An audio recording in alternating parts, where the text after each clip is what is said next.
মঙ্গলবার মেনস্ট্রুও hygiene day উপলক্ষে SFI Kolkata জেলার উদ্যোগে স্যানিটারি ন্যাপকিন ভেন্ডিং মেশিন উদ্বোধন হল দীনেশ মজুমদার ভবনে।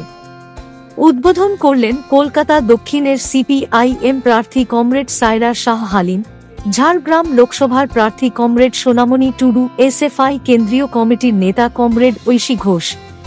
উপস্থিত ছিলেন রাজ্য সম্পাদক কমরেড দেবাঞ্জন দে, সভাপতি কমরেড প্রণয় কার্জি, ছাত্র সংগ্রাম পত্রিকার সম্পাদক কমরেড সৌভিক দাস বক্সী।